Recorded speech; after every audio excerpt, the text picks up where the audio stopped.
É isso, vamos continuar falando sobre os desafios econômicos do novo governo e também a expectativa para a participação do Brasil no Fórum Econômico Mundial em Davos. Por isso, vamos receber virtualmente o professor de Relações Internacionais do IBMEC, Carlo Cauti, a quem eu agradeço demais pela participação. Professor, seja muito bem-vindo mais uma vez aqui à Jovem Pan News. Muito obrigado pelo convite, é sempre um prazer. Perfeito. Professor, nós conversamos há pouco com o nosso repórter, que trouxe as informações justamente sobre os objetivos. O ministro da Fazenda, Fernando Haddad, chegou a conversar com jornalistas lá na Suíça e eles questionaram sobre os objetivos do Brasil e ele falou que a necessidade é que o Brasil dê alguns recados ao mundo nesta edição do Fórum Econômico Mundial em Davos. Ele vai abordar temas, claro, ligados à democracia, pegando como gancho os ataques que ocorreram a Brasília no dia 8 de janeiro, mas também falar sobre o crescimento do país, uma agenda do ponto de vista fiscal responsável, segundo o que ele disse, mas também reforçar uma agenda forte em relação à sustentabilidade ambiental. Por essa razão, também irá participar do fórum a ministra do Meio Ambiente, Marina Silva. Qual é o tamanho da oportunidade para um governo que acaba de assumir a gestão, um evento como o Fórum Econômico de Davos? Davos sempre foi um grande vitrine para países que têm interesse em captar investimentos estrangeiros. Davos é o lugar onde se reúne uma vez por ano a população, aquela parcela da população mundial mais rica, ou seja, os bilionários do mundo e também, por exemplo, CEOs, gestores ou também empresários que definem os fluxos de investimentos globais. Então, para os países participarem da Davos, conversar com essas pessoas e sinalizar que no futuro aquele país apresentará boas oportunidades de investimento e de retorno econômico, obviamente, porque ninguém está lá para fazer beneficência, é uma vitrine importante para poder captar esse tipo de investimentos. Agora, para o Brasil, este ano é particularmente importante, seja porque tem um novo governo que acabou de tomar posse, então ele tem que mostrar, ele tem que explicar para os investidores internacionais o que ele pretende fazer no ambiente econômico, mas também no ambiente social, na parte regulatória, na política internacional. Por exemplo, está todo mundo querendo saber o que o Brasil vai fazer no caso da guerra da Ucrânia, se vai se posicionar mais próximo à Rússia ou vai continuar com o Ocidente, ou no caso da China, também lembrando que a China é o principal parceiro comercial do Brasil. E no momento em que, como você justamente lembrou, o mundo está dividido, o próprio lema do Fórum Econômico Mundial deste ano é como trabalhar em um mundo fragmentado. O Brasil está sobre a lupa do mundo inteiro para entender qual será a direção que a política brasileira a nível internacional vai tomar. Agora, para responder sobre os ministros que estão participando dessa edição, lembrando que o presidente Lula não vai participar, nem o vice-presidente Geraldo Alckmin, ele estava previsto, o vice-presidente, a sua participação, mas acabou cancelando de última hora.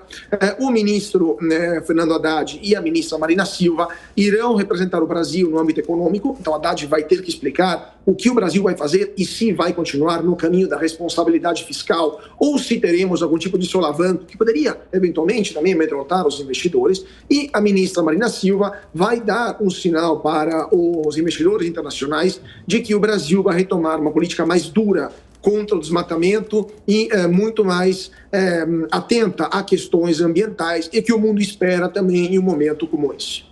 Agora, professor, se não tivéssemos passado por aquela situação no dia 8 de janeiro, o senhor entende que o posicionamento dos ministros seria diferente? Eles poderiam focalizar muito mais nessas reuniões bilaterais com outras lideranças, tratando especialmente de questões econômicas, questões comerciais. Você acha que, de certa maneira, nesses encontros, eles precisarão se justificar acerca do que aconteceu no dia 8 de janeiro? Justificar eu não diria, até porque não é responsabilidade deles, do que aconteceu, mas sim, de fato, eles vão ter que explicar para o resto do mundo que o Brasil continuará sendo um país democrático, continuará no caminho de democracia ocidental, pluripartidária, com respeito à liberdade de expressão, com respeito a opiniões divergentes e sem convulsões políticas e sociais, como, infelizmente, a gente viu no dia 8 de janeiro, ou como poderíamos ver, eventualmente, nos próximos 4 anos do governo Lula. Então, eles sim vão ter que explicar que, para o investidor internacional que gere um portfólio de bilhões de dólares, colocar esse dinheiro, ou parte dele, no Brasil, vai ser um bom negócio no futuro, porque o Brasil vai continuar tendo uma certa estabilidade política e econômica e daqui 4 anos, eleições livres, pluripartidárias, que possam eventualmente levar a alguma mudança de liderança política, mas sem algum tipo de mudança institucional, né? Nem mudança de regime institucional. Então, de fato, vai ser um trabalho tanto para Haddad e Marina Silva, mas também eles vão ter que explicar outra coisa. Como se chegou ao dia 8 de janeiro? Vão ter que explicar para os investidores internacionais que o Brasil é um país, de fato, polarizado e que, provavelmente, eu espero, pelo menos, que eles façam isso, que o presidente Lula vai ter um discurso mais abrangente, vai tentar dialogar com aqueles 50% da população que, lembramos, não votou para ele e que deve ser considerado também no governo do país, porque lembrando que o presidente é o presidente de todos os brasileiros e não apenas daqueles que o elegeram, né? Pois é, professor Carlo Cauti, ainda que a equipe econômica de Lula esteja iniciando um processo, cobranças naturalmente já recaem sobre Fernando Haddad e companhia ligada ao Ministério da Fazenda e também departamentos correlatos. Na semana passada, o ministro anunciou um pacote de ações do Ministério da Fazenda que visa aumentar a arrecadação do ponto de vista do âmbito do governo federal e pouca coisa em relação a corte de gastos. Mas tem, inclusive, um detalhe que eu queria chamar a atenção, que é a revisão de contratos. Eles pretendem revisar uma série de contratos com empresas que prestam serviços para o governo federal. Somado a isso, a gente observa que as primeiras medidas do governo e a maneira como esse novo governo está desenhado, com muitos ministérios, uma máquina muito mais inchada do que no governo anterior, que defendia uma agenda liberal, a gente percebe mudanças substanciais de um governo para o outro. Que tipo de sinalização esse governo acaba dando para o mercado externo, para os demais países, até no momento de negociar algum tipo de pauta econômica com outros países que estejam interessados no Brasil por meio de empresas, enfim. Que tipo de avaliação é possível fazer? Que tipo de recado o governo brasileiro atual dá para o mercado externo quando acaba montando o seu time de maneira tão diferente como a anterior? De fato, após poucos dias de mandato, é difícil a gente poder dar uma avaliação, fazer uma avaliação, né, daquilo que o governo fez ou vai fazer. Claro, tem sinais, essa questão também da tentativa de superar o déficit de mais de 200 bilhões de reais, tentar chegar pelo menos a um superávit, não tanto pelo corte de gasto, mas pelo aumento da arrecadação, ou seja, mais impostos, especialmente para as empresas ou também, por exemplo, para o mercado financeiro. Não é exatamente aquilo que os empresários ou o mercado quer ouvir lá em Davos, né? Porque se for investir no Brasil para pagar mais impostos, o pessoal vai preferir investir em outros países emergentes onde a carga tributária é menor. Lembrando que um país emergente, ele deve ter uma carga tributária menor do que um país já desenvolvido, um país maduro, como por exemplo a Europa. Por quê? Porque ele tem que atrair esses capitais que são mais abundantes, né, nas economias maduras para poder crescer e chegar ao nível de desenvolvimento quanto economias mais maduras. Mas também ele tem que oferecer uma carga tributária mais baixa, porque ele tem outros problemas, né, outras questões não resolvidas. Por exemplo, uma mão de obra que normalmente é menos qualificada do que a concorrência de outros países, questões infraestruturais, tudo aquele chamado custo Brasil, que no caso do nosso país conhecemos muito bem. Agora, apresentar um projeto de saneamento, vamos dizer, das contas públicas, que se baseia, em sua grande maioria, em aumento da arrecadação e não em corte de gastos, não é exatamente o melhor cartão de visita que o ministro da Fazenda do Brasil pode ter lá em Davos. É claro que temos também questões de uma reforma tributária que deve ser feita no Brasil. Tem vários projetos, várias propostas de reforma tributária que já estão tramitando no Congresso. Não me parece que nenhuma delas foi tomada em consideração quando o ministro Haddad apresentou o seu plano para colocar em ordem as contas públicas, e sim, de fato, isso pode ser um sinal negativo para o Brasil. Só complementando também a questão que o Brasil também poderia desperdiçar um momento histórico, porque o Brasil é um país emergente, é o único país emergente, o único país do BRICS que não tem problemas geopolíticos em suas fronteiras. E a geopolítica hoje é provavelmente a questão mais importante para a decisão de um investidor internacional. Imagine só quem colocou bilhões de dólares na Rússia antes de 2022, ou quem colocou também bilhões na China, com as tensões também com a questão de Taiwan, ou também com o progressivo fechamento do governo chinês em relação a empresas nacionais e estrangeiras, ou, por exemplo, a questão da Índia, com as tensões com o Paquistão ou com a própria China, lá no Himalaia. Então, o Brasil é o único grande país emergente que sobrou para o mundo olhar, para se investir, para ter retornos interessantes, e o Brasil poderia ter uma ocasião histórica de captar esses bilhões de dólares que estão ainda no mundo. O mundo tem muita liquidez e precisa, até por regras internas de vários fundos, investir isso em países emergentes.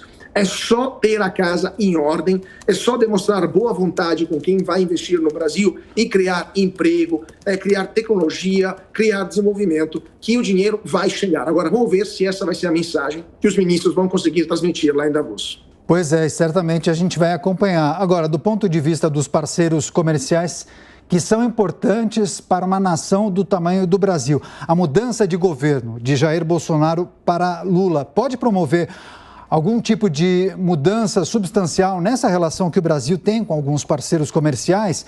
O discurso de Lula tende a agradar ou desagradar mais? E o Brasil deve olhar para quais parceiros de uma maneira diferente, uma maneira especial?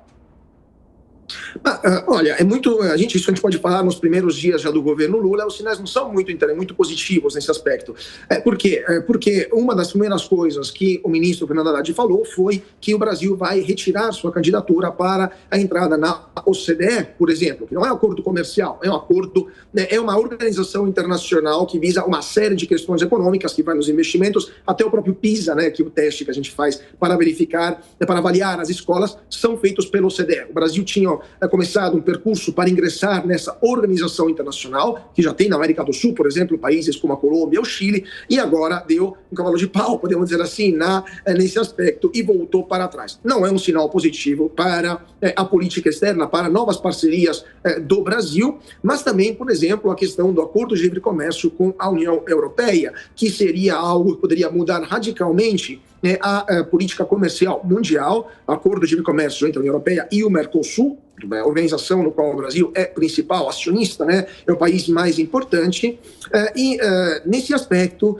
a gente viu o governo do presidente Jair Bolsonaro, que chegou a anunciar esse acordo em 2019. O acordo ainda está sendo analisado pelos departamentos jurídicos das duas organizações internacionais, mas o governo Lula, que tem, pelo menos o PT, parte do PT, tem uma tendência mais protecionista, muito dificilmente vai levar adiante esta negociação, porque isso significaria abrir o mercado brasileiro para produtos e serviços vindo da União Europeia. Além do mais, seria uma abertura unilateral, ou pelo menos uma abertura individual do Brasil, porque, por exemplo, o segundo grande parceiro do Mercosul, que é a Argentina, já deixou claro que não quer nem ouvir falar desse acordo de livre comércio. A Argentina é um país extremamente fechado, quer continuar sendo protecionista, com todos os problemas que isso também tem, com todas as consequências que isso tem, por exemplo, a inflação de 100%.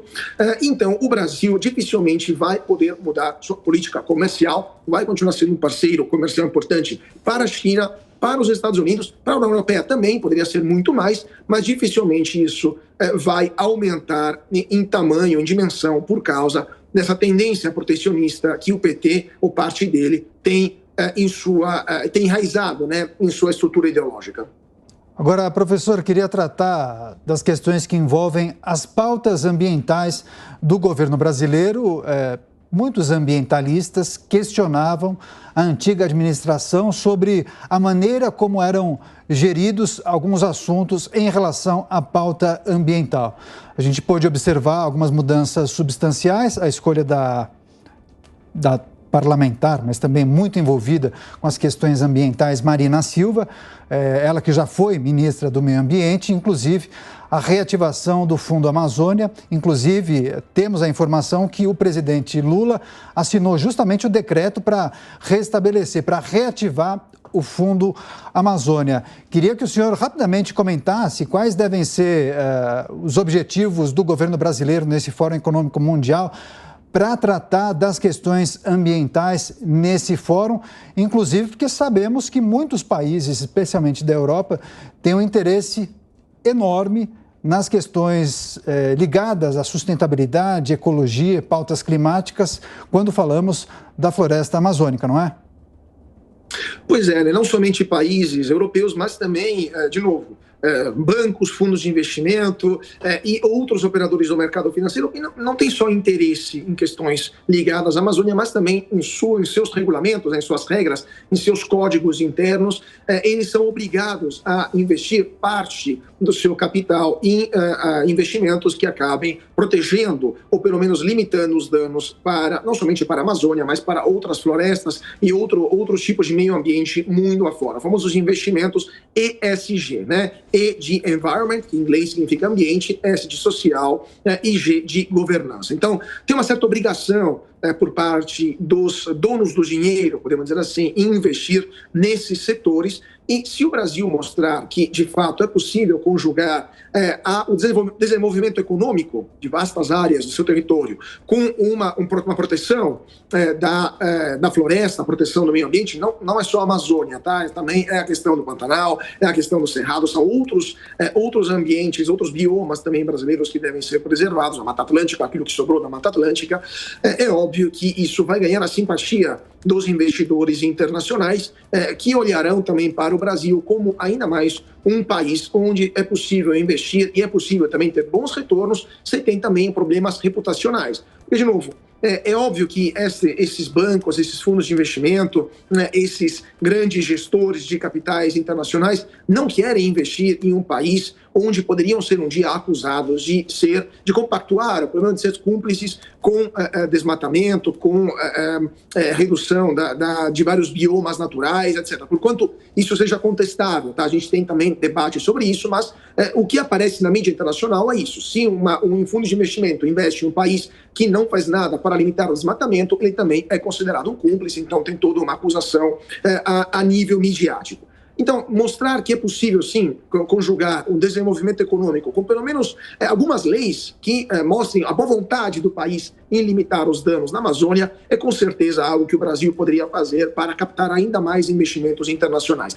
A própria presença da Marina Silva, e termino, é uma questão importante e acho que também é uma questão que foi um tipo de comunicação acertada do Brasil, não tanto assim, obviamente a gente conhece bem o perfil da política Marina Silva, mas pela imagem que a Marina Silva tem a nível internacional. Sempre brinco com meus colegas correspondentes que a candidata favorita, a candidata eterna para a presidência deles, favorita, é a Marina Silva. A Europa, os Estados Unidos têm uma certa paixão pela figura, pela biografia da Marina Silva. Então, mesmo que ela não fale nada em Davos, só a presença dela é com certeza um fator positivo, né, para o Brasil a nível de comunicação. Claro que a gente tem um debate interno até saudável em vários aspectos, mas do ponto de vista de imagem que o Brasil quer mostrar para o exterior, a presença dela com certeza é positiva. É isso, as expectativas para a participação brasileira no Fórum Econômico Mundial em Davos, tratados justamente com o professor Carlos Cauty, mais uma vez colaborando com a gente aqui na Jovem Pan News. Carlos Cauty, se eu falei o S, me desculpa, hein, professor? Muito obrigado mais uma vez pela participação. Volte mais vezes aqui à Jovem Pan News e boa semana. Muito obrigado, é sempre um prazer. Até mais. Até mais, até a próxima.